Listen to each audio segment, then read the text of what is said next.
Recently, the 2024 Quad Leaders Summit took place in Wilmington City, Delaware, United States. The Wilmington Declaration emerged from this summit. In this video, we'll discuss the major points of this declaration, what it says about China, Russia, North Korea, and Iran, the role of Quad in the Indo-Pacific, and why China is alarmed by this grouping. So let us begin. Quad, which was dormant for many years, is now slowly gaining momentum. The full form of Quad is the Quadrilateral Security Dialogue. Just as there are 4 sides in a quadrilateral, there are 4 members in the Quadrilateral Security Dialogue: the United States, Japan, India, and Australia. The population of these 4 Indo-Pacific countries is approximately 1/4 of the world's population, and their combined GDP is about 1/3 of the world's GDP. In response to the devastating Indian Ocean tsunami of 2004, these 4 countries collaborated on disaster relief efforts, marking the beginning of their informal partnership. Initially, their focus was on humanitarian aid and disaster relief. However, in 2007, the Quad Group was formalized, and the cooperation between the members evolved into a strategic dialogue. By then, the focus of the Quad Group had shifted from disaster relief to broader security issues in the Indo-Pacific. After this, the Quad Group remained inactive for a decade. Then, in 2017, Quad was revived to address the challenges posed by China's increasing assertiveness in the Indo-Pacific. Fast forward to 2024, the 4 member countries of Quad are moving forward with a shared vision of a free and open Indo-Pacific. This vision was reaffirmed in the Wilmington Declaration. Now that we are talking about freedom and openness, will the Chinese Communist Party like it? Not at all.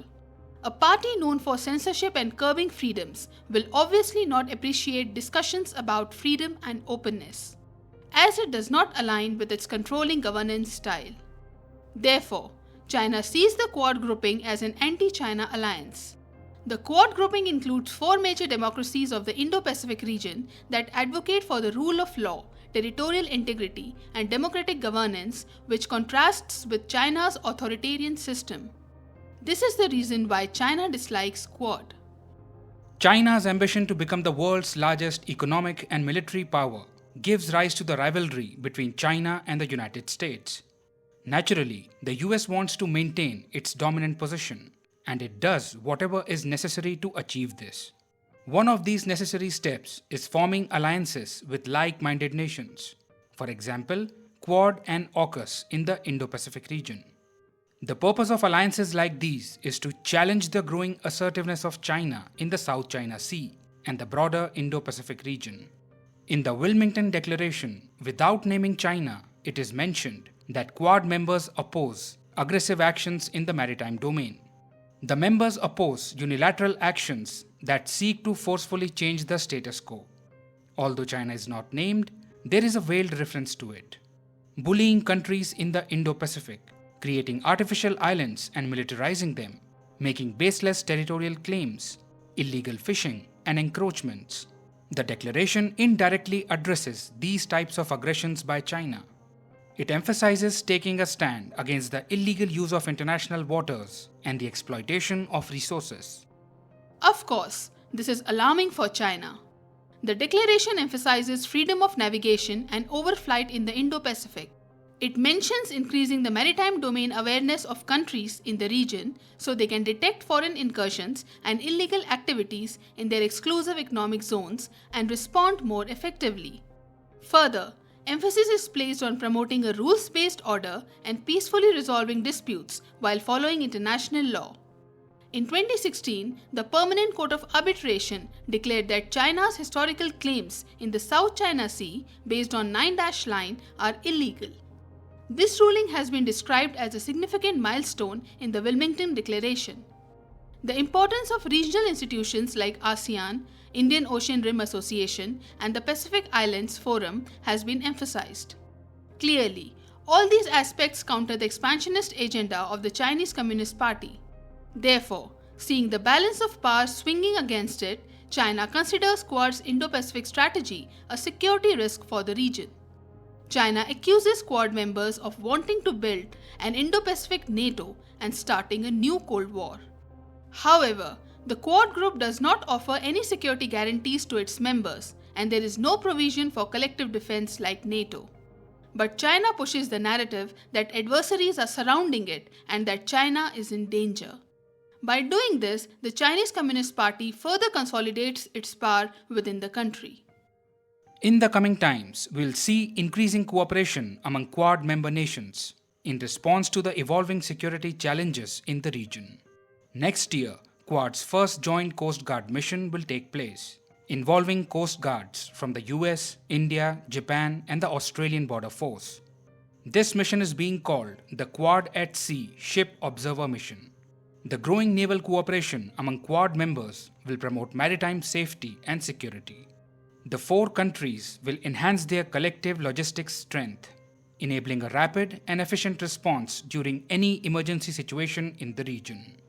To improve connectivity in the Indo-Pacific, sustainable and resilient port infrastructure will be developed, undersea cable networks will be strengthened, and a reliable and secure digital public infrastructure will be established. China will likely view the infrastructure collaboration between the Quad countries as a counter to its flagship Belt and Road Initiative and as a challenge to its influence in key areas of the Indo-Pacific. Apart from port and digital infrastructure, health infrastructure will also be developed. Quad members will work together to achieve the mission of saving as many lives as possible in the Indo-Pacific region. There will be collaboration in areas such as disease prevention, vaccine access, equitable healthcare, and biotechnology cooperation so that the next time a microbe released from China or anywhere else causes a global health emergency, we are better prepared to deal with it and minimize supply chain disruptions. The Wilmington Declaration specifically highlights enhancing the resilience of semiconductor supply chains. Recognizing the importance of semiconductors in today's information age, the Quad nations will increase cooperation in semiconductor technology, strengthen and diversify semiconductor supply chains, and reduce reliance on China. The declaration also emphasizes critical and emerging technologies. For example, artificial intelligence, robotics, and sensing will be harnessed to transform agriculture, and farmers will be empowered through innovations. Along with maritime and health security, Quad will also focus on cyber security. Amid a deteriorating security environment in the cyber domain, it is essential to make supply chains cyber resilient, develop secure cyber ecosystems, protect national security networks by identifying vulnerabilities, and address threats posed by cyber criminals. Further, Quad members will collaborate to support media freedom, counter disinformation, and address foreign manipulation and interference. The capability to detect, prevent, and address threats of and extremism will be strengthened. Together, regional and global issues will be addressed. For instance, the Wilmington Declaration directly condemns North Korea's missile launches, describing them as a threat to international peace and stability, and calls for the complete denuclearization of the Korean Peninsula. The issue of humanitarian concerns arising from the Ukraine war has also been raised. Without naming Russia, the act of threatening to use nuclear weapons has been declared unacceptable. Emphasis has been placed on the safe, peaceful, responsible, and sustainable use of outer space. Here too, without naming Russia, it has been stated that the Outer Space Treaty should be upheld and that weapons of mass destruction should not be placed in outer space. Concern has been expressed over the deteriorating political, security, and humanitarian situation in Myanmar with an appeal to immediately end the violence. Achieving peace and stability in the Middle East has been discussed, including future recovery and reconstruction efforts in Gaza. Emphasis has been placed on preventing conflict from escalating, ending violence on both sides, halting Israeli expansion of settlements, and moving towards a two-state solution. The Houthis' attacks in the Red Sea and Gulf of Aden are directly condemned, and without naming Iran, it is stated that the Houthis and their supporters should refrain from actions that could impede trade flow and threaten the safety of vessels. The issue of reforming the United Nations Security Council is also raised. The urgency of making the UNSC more representative, inclusive, democratic, and effective has been recognized. This, of course, requires expanding the permanent and non-permanent membership of the UNSC and including members from underrepresented regions like Asia, Africa, and Latin America. Today, when we talk about global issues, climate change must be mentioned. The climate crisis can no longer be ignored because its dire environmental, economic, and social consequences have already begun. In this direction, the Quad countries have launched QChamp, which stands for Quad Climate Change Adaptation and Mitigation Package. From the name itself, you can understand that the Quad countries will work together on climate mitigation, adaptation, and resilience. Efforts will be made to create a green shipping network and make clean hydrogen more accessible. Indo-Pacific countries will be assisted in climate monitoring, and climate early warning systems will be strengthened to better manage the impacts of extreme weather events. Efforts will also be made to transition towards a clean energy economy, boost renewable energy projects, and create clean energy supply chains. All of this sounds promising, but progress won't happen just by making vague statements. Progress will depend on how effectively the policies are implemented. The institutional structure is absent in Quad. There is no secretariat, no decision-making body, and no treaty to back this alliance. Just 4 countries coming together for a show of unity. Over time, we'll see the actual impact of Quad in addressing the climate crisis and other issues. Let's hope that some concrete steps are taken and that all this does not turn out to be just empty statements.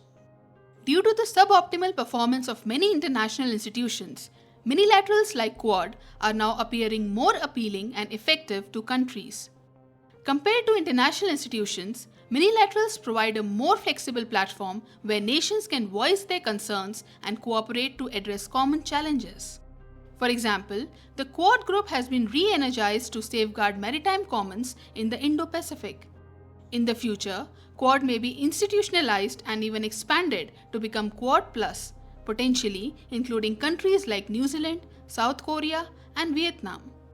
A strong Quad will pose significant challenges to Chinese ambitions. However, Quad should not be seen only as a counterweight to China. Quad is much more than that. As we saw in the video, apart from maritime security, Quad also focuses on many other areas such as health, infrastructure, climate change, critical and emerging technologies, supply chain resilience, cybersecurity, and disaster relief. Still, China would view Quad as a threat to its maritime ambitions and as an anti-China alliance. Now, China may dislike Quad, but one thing is certain. Quad is now an important part of the security architecture of the Indo-Pacific. Clearly, Quad is here to stay.